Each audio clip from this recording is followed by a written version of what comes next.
Kalau ada orang Muhammadiyah anti yasinan, berarti anti membaca surat yasin, ya dia jelas batal secara keislamannya. Apalagi dia anti membaca kalimat tahlil. Kenapa? Karena kalau anti membaca kalimat la ilaha illallah, wah itu salah satu kalimat yang amat sangat sakral dan suci di dalam akidah Islam.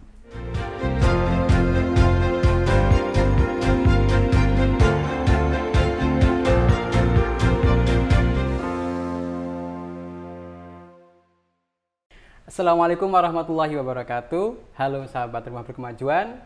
Kembali lagi kita di Rumah Berkemajuan episode ke-23. Ini episode yang cukup lama jedanya. Setelah sekian lama kita tidak mengudara lagi. Sekarang formatnya berbeda. Yang biasanya saya ada di belakang kamera, sekarang harus berada di depan kamera. Kali ini kita akan mewawancarai narasumber yang sudah biasa menjadi host. Sekarang menjadi narasumber untuk kali ini. Gus Zuzron? Alhamdulillah, ready. Terima kasih. Insyaallah. Iya. Hari ini kita mengudara lagi. Setelah sekian lama pingsan ya. Mati suri mungkin Pak ya. Baik, kali ini kita akan membahas hal yang ringan-ringan saja.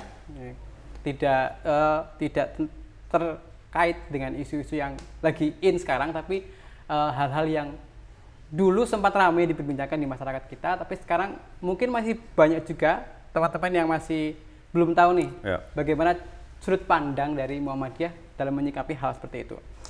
Oke. Pertama mungkin karena ini organisasi Islam hubungannya sama ibadah ya. Siap.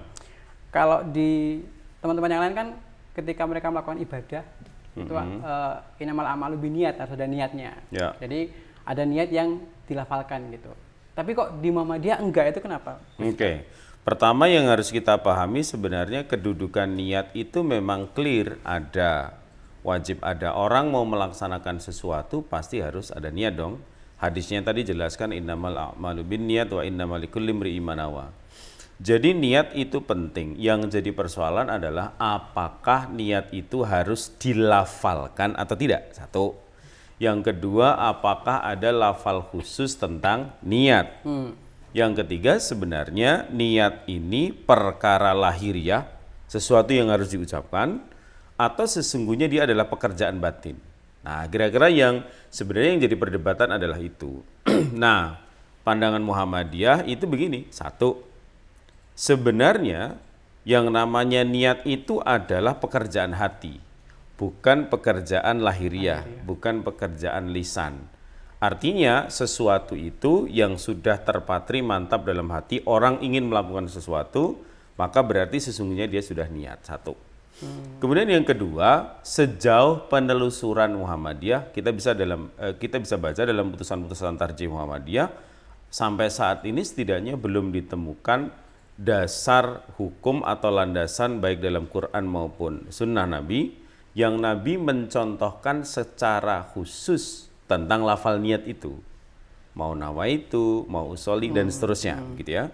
Tetapi yang harus jadi catatan, bukan berarti kita antipati terhadap orang yang melafalkan niat. Kita tentu menghormati cara pandang mereka, menghormati pemikiran mereka, pendapat mereka. Hanya karena Muhammadiyah ini punya semacam prinsip bahwa yang namanya perkara ibadah kita kembalikan bagaimana Nabi mencontohkan, para sahabat mengerjakan, maka secara prinsip ada tidak ya contoh dari Nabi, ada enggak ya contoh dari para sahabat. Kalau seandainya tidak ada, maka khusus dalam konteks ibadah ya kita tidak lakukan, meskipun sekali lagi catatannya bukan berarti anti dengan mereka yang melafalkan niat secara khusus ataupun punya semacam seri ucapan niat yang mungkin entah dia dapat dari mana.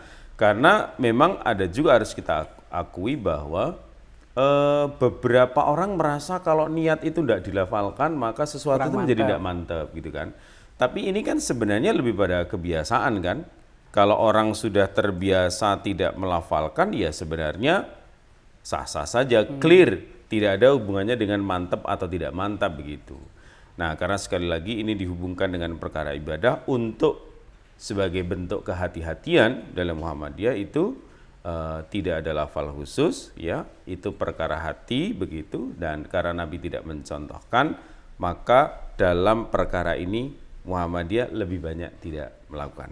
Meskipun sekali lagi kita tetap menghormati mereka yang berbeda dengan kita. Oke, berarti itu jawabannya. pakai redaksi apapun boleh ya Gus ya, misalnya mau pakai bahasa Indonesia sekalipun, misalkan kita niatkan dalam hati tidak ada redaksi khusus itu fine-fine saja ya Gus ya. Sebenarnya karena tidak ada redaksi khusus, ya memang kita tidak perlu melafalkan secara khusus. Misalnya dalil yang ada justru kalau kita ingin mengawali segala sesuatu cukup dengan mengucapkan bismillahirrahmanirrahim. Maka cukuplah kata bismillah untuk mengawali sesuatu. Meskipun kata bismillah itu bukan lafal niat. Iya. Dia adalah kalimat doa untuk mengawali sesuatu. Ya karena tidak ada tuntunan secara khusus, ya kita tidak perlu memaksakan adanya itu begitu. Oke, itu Mas Aib. Itu perkara niat ya Gus ya. Kan ada lagi itu yang perbedaannya. Ketika sholat subuh Masjid Al-Masjid ini ada kunut sama enggak. Kan ada yang jadi masalah. Kalau enggak kunut itu kayaknya juga kurang mantap. Itu kira-kira kalau Muhammadiyah seperti apa? Oke, pertama kalau dikatakan Muhammadiyah anti terhadap kunut jelas keliru dong. Gitu kan?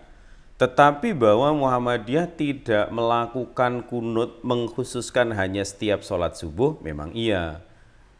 Tapi bukan bermakna anti terhadap kunut. Contoh ya, contoh. Kita bisa baca itu dalam tanya jawab agama. Misal kita nih orang yang kalau subuhan nggak pernah kunut. Nggak pakai kunut. Misalnya. Tapi kemudian kita bermakmum dengan imam yang kunut. Apa yang harus dilakukan? Ya mengikuti imam. Imamnya kunut, ya kita ikut kunut. Kalau imamnya kunut, kita tidak ngikut kunut, rukuk duluan, sujud duluan misalnya, itu berarti kita tidak mengikuti imam. Padahal hadisnya mengatakan innama ju'ilal imamu liyu'tama bi. Imam itu ditunjuk itu untuk diikuti. Kalau kita tidak mengikuti imam, itu namanya menselisihi, tidak boleh. Sholatnya menjadi tidak sah. Begitu kan? Nah, kalau anti kan berarti kita tidak mau dong mengikuti imam yang semacam itu. Tapi faktanya dalam putusan tarjih dikatakan boleh mengikuti yang semacam itu. Terus angkat tangan nggak Gus ketika kita tidak harus mengangkat tangan karena berdiri lama di setiap rakaat terakhir itu sudah disebut dengan kunut.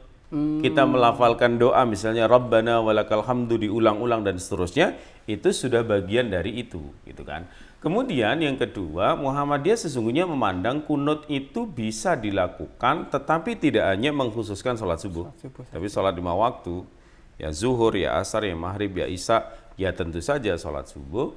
Kemudian yang ketiga adalah kunut itu biasanya dilakukan ketika terjadi hal-hal yang sangat penting, kegentingan yang luar biasa seperti pembantaian kaum muslimin. Ini kan contoh, dan ini selaras dengan pendapat madhab Hambali ya dalam perkara itu. Meskipun ada juga yang mengatakan sesungguhnya hadis tentang kunut itu dalam tanda kutip agak sulit ditemukan kesohihannya dalam konteks apapun. Ada yang berpendapat semacam itu, tetapi yang masyhur difahami di dalam Muhammadiyah tadi satu, kunut boleh dalam kondisi-kondisi tertentu.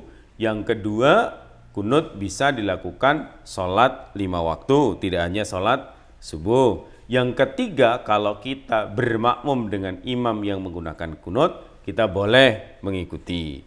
Kemudian yang keempat, kedudukan kunut itu tetap statusnya adalah sunnah, bukan wajib. Misalnya gini nih, ada temen nih yang biasa kunut subuh. Lalu dia ngikut imam yang nggak pakai kunut. Lalu setelah selesai dia sujud sahwi misalnya. Lah sujud sahwi itu kan untuk hal-hal yang sifatnya lupa kan? Ya kan, lupa jumlah rakaat, lupa gerakan tertentu misalnya. Gitu, ya? Iya kan? Nah kalau dia padahal kedudukannya ini sunnah, lah kalau dia kemudian memaksakan diri dengan cara sujud sahwi berarti dia menganggap kunut itu sebagai perkara yang wajib. Lah kalau perkara yang wajib berarti justru itu menciptakan hukum baru. Menciptakan hukum baru dalam perkara ibadah tentu tidak boleh dong. Ya kan, tidak boleh. Kan rumusnya al-aslu fil ibadati tahrim hatta yadullu dalilun 'alal amar. Asal muasal ibadah itu haram sampai ada dalil yang memerintahkan. Ada enggak kalau orang lupa enggak kunut kemudian disuruh sujud sahwi misalnya? Adakah dalil yang bicara tentang itu? Nah, selama ini tentu kita belum menemukan. Begitu Mas Ayyub. Oke, ada lagi perbedaan nih Gus yang cukup menarik ini kan. kita berbeda nih, bersentuhan lawan jenis, aula mastumun nisa, Ya, kan? oke. Ada dua persepsi nih. Oke. Ada yang menyentuh itu batal, ada juga yang enggak. Kalau Oke. Muhammadiyah kan enggak, Ya. tidak membatalkan wudhu. Lalu bagaimana Oke. kita menjelaskan? Itu kan surat Al-Maidah ayat 6 ya. Aula mastumun nisa, bersentuhan dengan lawan jenis itu membatalkan bersuci kita. Iya. Bersuci itu ya bisa wudhu, bisa bisa tayamum, mandi. bisa Iya. mandi kan. Nah, memang harus kita akui pendapat tentang itu banyak. Satu, pokoknya sekedar bersentuhan. Kalau dia bukan mahram, maka membatalkan. Yang kedua, kalau bersentuhan itu menimbulkan hasrat, syahwat ya. Misalnya saya bersenggolan dengan lawan jenis, padahal saya sudah bersuci, bersenggolan itu kemudian memunculkan syahwat-syahwat yang dalam tanda kutip ya semacam itu membatalkan. Kalau tidak memunculkan hasrat semacam itu, sebagian ulama mengatakan tidak batal. Nah, di dalam Muhammadiyah, kalau kita baca di dalam tarjih, sesungguhnya aula mastumun nisa itu dimaknai bersetubuh, berhubungan badan. Artinya kalau sekedar bersentuhan biasa, itu sesungguhnya tidak membatalkan. Tetapi ini tidak kemudian dipahami melegalkan. Oh berarti aku nek bar wudu nyamplui cewek-cewek oleh? Enggak juga. Enggak dong, enggak begitu. Artinya bersentuhan yang sampai pada level membatalkan dalam pandangan tarjih adalah bersentuhan yang semacam tadi ya, bukan sekedar bersentuhan biasa. Tentu orang boleh tidak sependapat dengan ini, gitu kan? Tetapi inilah yang menjadi pikiran tarjih karena salah satu yang dipegang oleh Muhammadiyah dalam beragama itu kan at-taisir ya. At-taisir itu beragama itu mudah, enteng, ringan, simple, tidak mempersulit begitu. Jadi kalau kita misalnya umroh, wah ketika orang berdesak-desakan lalu bersenggolan Campur antar ya, lawan bisa jenis itu tampaknya sulit dihindari. Nah kalau kita misalnya menggunakan prinsip batal, bersentuhan biasa pun batal, maka itu menjadi sesuatu yang agak sulit dilakukan untuk melengkapi ibadah ketika di sana gitu ya. Sekali lagi tetapi maknanya tidak kemudian orang seenaknya menyentuh lawan jenis dengan alasan bahwa oh nggak batal nih karena aula mastumun nisa adalah bersetubuh. Jadi tidak dimaknai semacam itu. Oke. Begitu. Oke, berangkat dari ibadah Oke. mahdoh ya Gus ya. Sekarang kita berpindah ke kegiatan tradisional yang ada di lingkungan kita kan, karena katanya Muhammadiyah itu kan anti yasinan, anti tahlilan, baik ketika ada orang meninggal atau secara ribuan rutinan gitu kan, kita nggak ada kegiatan-kegiatan seperti itu. Kira-kira itu kenapa Gus? Oke, kita harus maknai dulu. Yasinan itu maknanya apa sebenarnya? Yasinan itu kan Membaca yasin. orang yang membaca yasin. Tahlilan, orang yang membaca kalimat tahlil. Kalau ada orang Muhammadiyah anti yasinan, berarti anti membaca surat yasin, ya dia jelas batal secara keislamannya.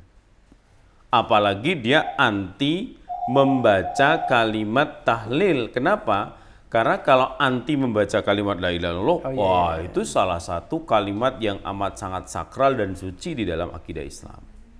Sehingga sebenarnya bukan anti ya. Kalau anti jelas keliru karena anti membaca surat Yasin alias dia tidak menganggap keberadaan surat Yasin, berarti dia mengingkari kan salah satu surat yang ada dalam Quran. Jadi orang Muhammadiyah tentu tidak demikian. Dia tidak anti surat Yasin, dia tidak anti membaca kalimat la ilaha illallah. Hanya mungkin caranya yang berbeda. Satu, dalam putusan-putusan Muhammadiyah ataupun perilaku keagamaan orang Muhammadiyah secara umum, itu membaca tahlil itu bisa setiap saat, bisa setiap waktu. Kalimat la ilaha illallah itu bisa dibaca di dalam momen-momen apapun. Tidak mengkhususkan pada saat kematian, tidak mengkhususkan harus malam Jumat, tidak mengkhususkan harus di hari ketiga, hari ke-7, hari ke-40, artinya hari ke-4 juga boleh, hari ke-8 juga boleh, hari ke-43 juga boleh, hari ke-103 juga boleh, hari ke-1500 juga boleh, artinya tidak membatasi orang untuk membaca itu, termasuk membaca Yasin dong. Iya. Apa harus malam Jumat? Tidak. Mau malam Rebo juga boleh, mau malam Senin juga boleh, gitu kan. Malam Jumat juga tidak harus mengkhususkan surat Yasin. Artinya dia baca surat Al-Kahfi juga boleh, baca surat Yasin tentu juga mulia, gitu kan. Artinya kalau kita membaca semacam itu yang menjadi putusan Muhammadiyah, maka sesungguhnya keliru kalau ada orang yang mengatakan oh anti nih sama Yasinan, oh anti nih sama tahlilan. Cuma cara yang beda, penempatannya juga mungkin berbeda, proporsinya juga berbeda, Dan prosesinya pun berbeda. prosesnya juga tentu saja berbeda, tidak harus mengkhususkan di acara kematian. Loh, kita habis sholat membaca la ilaha illallah, boleh nggak? Boleh. Kita mau tidur baca la ilaha illallah, bangun tidur baca surat Yasin misalnya, boleh nggak? Boleh, iya kan? Nah, justru yang menjadi kurang tepat itu misalnya ada orang setiap malam Jumat membaca surat Yasin, tetapi di malam-malam lain juga tidak membaca surat yang lain, hanya mengkhususkan itu saja, sehingga mungkin dia hafal banget tuh Yasin, tetapi dia nggak bisa baca tuh surat-surat yang lain misalnya. Nah, itu kan justru terlalu mensakralkan surat tertentu ya. Padahal sebenarnya ya meskipun nanti kita juga temukan dalil-dalil keutamaan surat Yasin, tapi kan juga ada dalil keutamaan surat Al-Kahfi, dalil keutamaan surat Al-Ikhlas, Falaq bin Nas dan seterusnya, ayat kursi dan seterusnya. Tetapi keutamaan itu kan bukan kemudian mengeliminasi surat-surat yang lain dong. Ya. Al-Baqarah juga sama kedudukannya, mulianya, sama persis dengan surat Yasin, Ali Imran, An-Nisa dan seterusnya. Artinya sebenarnya yang harus kita baca ya memang seluruh kitab suci Al-Quran itu dibaca setiap saat, setiap waktu. Mau forum jamaah tadarusannya disebut dengan jamaah Yasinan tapi yang dibaca surat Ali Imran, ya boleh-boleh saja. Atau mau diganti orang Yasinan tapi Nisaan, boleh. Al-Maidahan boleh, Al-Baqarahan misalnya boleh saja. Lama nanti waktunya. Ya cuma waktunya lama gitu. Jadi intinya bukan anti ya, tetapi caranya saja tidak yang mengkhususkan waktu dan tata caranya juga bebas, boleh kapan saja. Baik, ini satu lagi yang tidak ditemukan di Muhammadiyah ini, Gus. Di Muhammadiyah nggak ada yang namanya Habib gitu.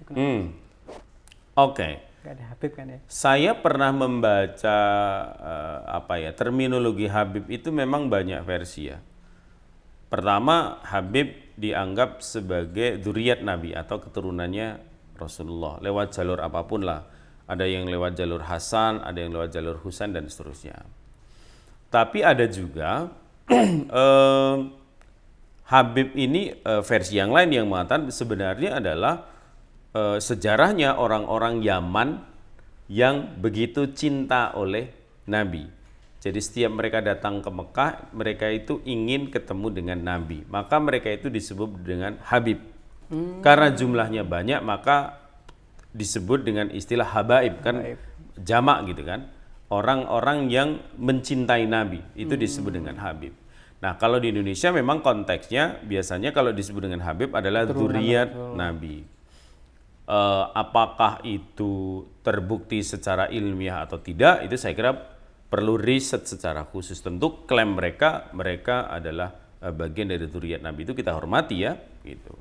Nah, memang simbol-simbol semacam itu di Muhammadiyah itu tidak lazim digunakan. Bukan berarti di Muhammadiyah tidak ada keturunan Nabi dong. Saya yakin banyak, ya kan. Bahkan kalau kita baca sejarah kan Kiai Haji Ahmad Dahlan pendiri Muhammadiyah termasuk bagian dari dzurriyyat Nabi. Iya, tetapi dia tidak menggunakan istilah Habib itu melekat dalam dirinya. Ada setidaknya dua alasannya.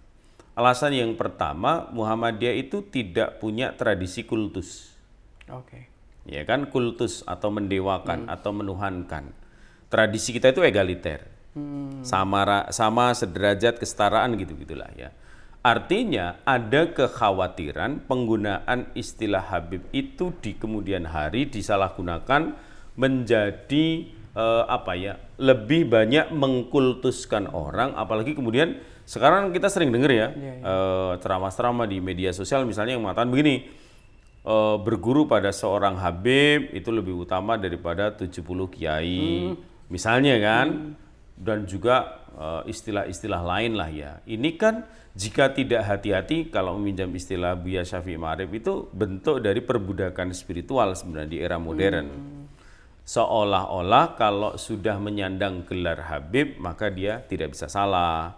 Dia pasti manusia suci, harus ditaati oleh orang-orang yang tidak punya gelar Habib misalnya. Itu jika tidak hati-hati kan sudah mengarah pada sikap kultus. Padahal Rasulullah sendiri tidak suka dikultuskan. Tidak, iya betul. Itu alasan pertama ya di Muhammadiyah kenapa hal-hal semacam itu tidak lazim.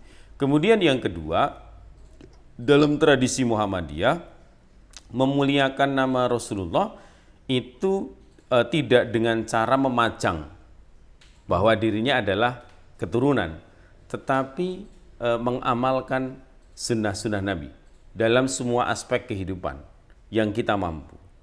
Artinya, ar-ruju' ila Quran wa sunnah, kembali kepada Quran dan sunnah, itu salah satu bentuk mengamalkan ajaran Islam secara murni dan totalitas, sekaligus cara kita memuliakan Rasulullah. Cara memuliakan Nabi adalah ya dengan cara kita mengamalkan sunnah-sunnah Nabi. Itu ya. Tanpa harus kemudian kita misalnya melekatkan nama Habib pada diri seseorang, gitu kan. Jadi dua hal ini yang menjadi kira-kira pertimbangan kenapa kemudian di Muhammadiyah tradisi Habib itu tidak, bahkan mungkin memang sampai sekarang saya nggak pernah menemukan ya istilah itu. Betul, gitu. Betul ya. Masih nyambung ini Gus, kan tadi sebagai bentuk kecintaan kita kepada Rasulullah SAW. Ya. Kan di kita juga ada nggak sih maulidan? Sama di kita kayaknya belum pernah ada kegiatan berselawat. Apakah kan dari masyarakat jadi memandang Muhammadiyah itu tidak cinta kepada Rasul? Kira-kira gimana ini? Muludan atau maulid itu kan sebenarnya tujuannya adalah memperingati hari kelahiran Rasulullah kan. Fakta sosial di masyarakat kita kan ada dua arus besar nih. Arus pertama kelompok yang membid'ahkan maulid Nabi. Ya kan? Ini cukup kuat juga. Yang kedua adalah kelompok yang sregep banget, tekun banget ya, memperingati maulid Nabi dengan segala bentuknya. Yang macam-macam. Iya, dengan versi macam-macam yang kadang-kadang dilakukan dengan tempo yang lama, rame-rame ya, dan seterusnya, membaca kalimat-kalimat yang memuliakan Rasulullah dan seterusnya. Nah, yang pertama begini, Muhammadiyah tidak menghukumi. Kalau kita baca di tarjim maupun tanya jawab agama, Muhammadiyah sampai detik ini tidak menghukumi bahwa muludan atau memperingati maulid Nabi itu statusnya sebagai bid'ah. Kenapa? Karena dia bukan ibadah. Oh ya. Iya kan? Dia lebih pada apa ya? Semacam muamalah sebagai satu momentum yang kemudian dijadikan sarana untuk syiar dan lain-lain. Sehingga tergantung bagaimana konteks maulid Nabi itu dilakukan. Kalau misalnya maulid Nabi itu dilakukan dengan cara menggelar pengajian, membaca puisi-puisi indah tentang Rasulullah tanpa bersikap berlebihan sekali lagi. Kemudian mengadakan kajian bedah buku sirah nabawiyah, tentu hal-hal semacam itu menjadi sah-sah saja, tidak mengapa, tidak ada yang perlu dipertentangkan. Kan begitu. Nah, makanya yang semacam itu tidak sampai pada level hukumnya adalah bid'ah. Meskipun tradisi memperingati maulid Nabi di Muhammadiyah itu jarang dilakukan. Bukan tidak ada ya, tapi istilahnya adalah jarang dilakukan. Ya ada sih akhir-akhir ini misalnya orang menyelenggarakan peringatan maulid Nabi Muhammad SAW, ya kan? Tapi bentuknya pengajian biasa, ya tentu itu fine-fine saja. Nah kalau kemudian memperingati maulid Nabi itu dengan cara membuat ritual baru yang ritual itu berhubungan dengan ibadah yang Nabi nggak contohkan, nah ini perlu hati-hati. Ya kan? Sekali lagi ya, ritual itu Nabi tidak contohkan dan ini berhubungan dengan ibadah, bukan sekedar muamalah nih. Kalau sudah berhubungan dengan ibadah, tentu sebaiknya sikap kehati-hatian itu yang kita jaga. Karena jika tidak hati-hati, khawatirnya ritual itu mengarahnya kepada bid'ah Kalau sudah mengarah kepada bid'ah, sesuatu yang Nabi tidak contohkan khususnya di dalam perkara ibadah kan memang tidak boleh ya. Sebaiknya memang tidak dilakukan begitu ya. Nah, maka tergantung konteksnya. Tiba-tiba mengatakan, maulid Nabi bid'ah, nggak bisa juga dong kan. Sebenarnya memperingati ulang tahun kan juga tidak dilarang kan. Karena bagian dari muamalah. Iya, karena itu muamalah. Meskipun tidak ada yang merintahkan juga kan sebenarnya. Milad Muhammadiyah, Milad Nahdlatul Ulama, HUT RI. Ya, itu kan sebenarnya semuanya ulang tahun. Hanya ini konteksnya adalah personal. Oh Rasulullah. Ya sama kalau kita ulang tahun misalnya kemudian teman-teman datang memberikan hadiah, gimana? Ya sebenarnya tidak mengapa meskipun ada juga yang mengkritik itu kan tasyabbuh man tasabbaha biqaumin fahuwa minhum. Barang siapa yang mengikuti suatu kaum maka dia termasuk golongannya. Ya kita harus cek apakah perkara ulang tahun itu bagian dari perkara yang berhubungan dengan ibadah dan akidah atau tidak. Kalau itu sekedar muamalah saya kira nggak bisa pakai dalil itu dong. Berarti kalau sekedar budaya gitu nggak apa-apa ya Gus? Iya, budaya kan Jawa yang kita terapkan di kehidupan sehari-hari misalkan. Betul. Selama tidak bertentangan dengan syariat kan tidak mengapa. Toh kalau kita baca misalnya pada zaman Rasulullah kan Nabi tidak menghapus semua budaya yang sudah hadir secara turun-temurun ya. Tetapi kalau budaya itu misalnya bertentangan dengan syariat ya tentu itu yang dimenangkan adalah syariatnya, bukan tetap mempertahankan budaya dengan alasan nguri-uri budaya begitu. Itu tentu tidak benar. Lalu yang selanjutnya tentang sholawat ya. Iya, karena lagi di mana-mana. Iya, tren luar biasa. Trennya. Bahkan kemudian jamaahnya sampai ribuan, ya dan seterusnya. Pertama, kalau Muhammadiyah anti sholawat enggak banget, enggak mungkin. Bahkan orang Muhammadiyah pasti membaca sholawat sehari semalam setidaknya itu 5 sampai berapa kali, mungkin 9 atau 10 kali, karena setiap sholat ketika tasyahud awal maupun tasyahud akhir mereka pasti membaca sholawat, dan bacaan sholawat yang sering dibaca oleh warga Muhammadiyah berdasarkan hadis yang sahih adalah Allahumma sholli ala Muhammad wa ala ali Muhammad dan seterusnya. Artinya kalau anti sholat mereka ketika itu ya nggak mungkin dong membaca itu yang pertama. Yang kedua, bukankah ketika disebut nama Nabi lalu kita membaca sallallahu alaihi wasallam adalah bagian dari bersolawat kepada Nabi, dan orang Muhammadiyah tentu tidak anti semacam itu. Boleh nggak kita membaca solawat itu di luar konteks sholat? Ya boleh banget. Ayatnya jelas, innallaha wa malaikatahu yusholluna ala nabiyya ayyuhalladzina amanu shollu alaihi wasallimu taslima. Boleh dalam perjalanan Allahumma sholli ala Muhammad.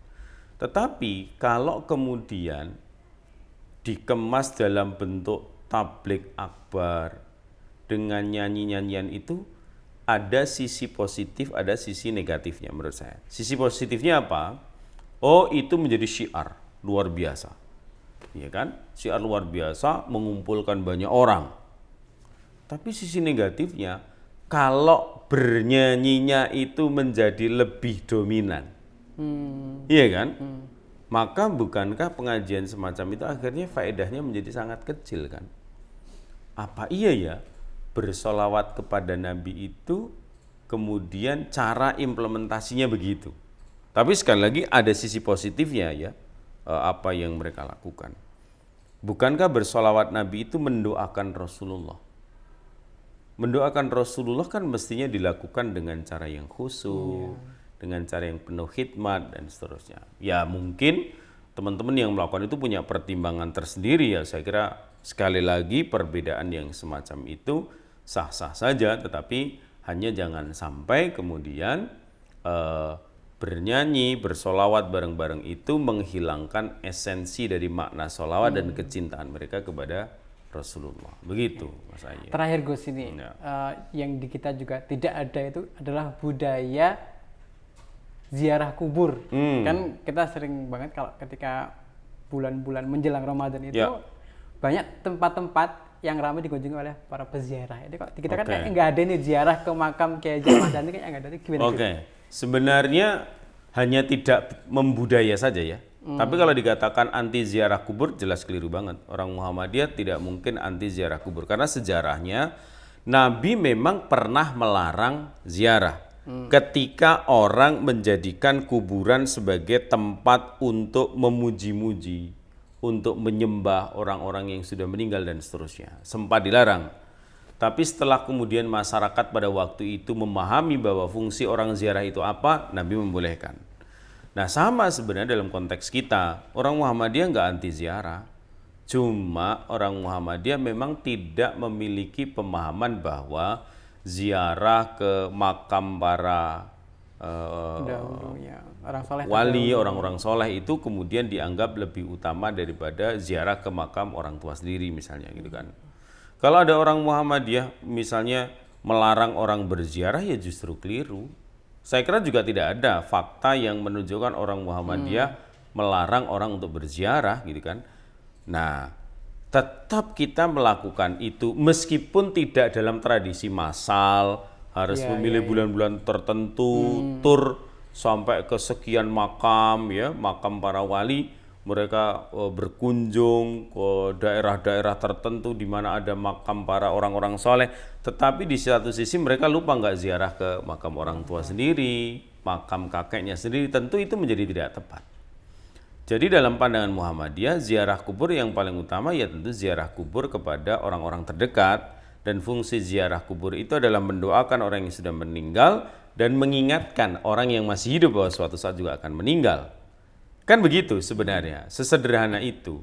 Nah, di Muhammadiyah tidak difahami bahwa ziarah itu harus dikhususkan ke makam aulia, orang-orang soleh, lalu dengan datang ke sana akan mendatangkan keberkahan ini dan itu. Tidak sampai ke sana pemahaman kita. Intinya bahwa Muhammadiyah tidak melarang ziarah kubur, tetapi jangan sampai ziarah kubur dipraktekkan, dijalankan oleh banyak orang, sedangkan di sana ada unsur kemusyrikan, ada unsur yang menyalahi syariat misalnya, ada unsur yang merusak secara akidah. Tentu kalau ziarah semacam itu menjadi tidak tepat kan, misalnya orang berziarah berharap kepada yang sudah meninggal, meminta-minta pada orang yang meninggal, lalu pakai sesaji ini dan itu, bakar dupa ini dan itu, meminta kepada makam agar jualannya menjadi laris dan seterusnya. Ini tentu menjadi tidak tepat. Berarti yang diperbolehkan tuh ziarah yang mendoakan yang meninggal dan mengingatkan kita yang masih hidup kalau suatu saat juga akan meninggal. Iya, sebenarnya kan fungsi ziarah kan sesimpel itu. Kalau kita baca syariatnya kan tidak aneh-aneh gitu ya, bukan untuk mencari keberkahan terhadap makam, tidak. Yang namanya berkah itu ya turunnya dari Allah. Ya kan, yang menurunkan Allah. Apakah perilaku kita ini akan mendatangkan keberkahan atau tidak begitu ya. Tapi sekali lagi harus pahami bukan anti terhadap ziarah, tetapi mestinya berziarah itu sebagaimana yang dicontohkan oleh Nabi, diatur oleh syariat. Maka dengan cara ziarah yang benar semacam itu, insya Allah itu mengingatkan dan menyelamatkan kita. Begitu Mas Ayu. Baik, terima kasih Gus Duran. Ya. Sahabat Rumah Berkemajuan, ternyata ada beberapa hal yang baru kita tahu. Pandangan Muhammadiyah ternyata tidak se-ekstrim yang kita bayangkan. Sampai ketemu di Rumah Berkemajuan yang lain. Kalau ada pertanyaan yang terkait dengan Muhammadiyah, bisa lontarkan di kolom komentar. Saya akhiri. Assalamualaikum warahmatullahi wabarakatuh.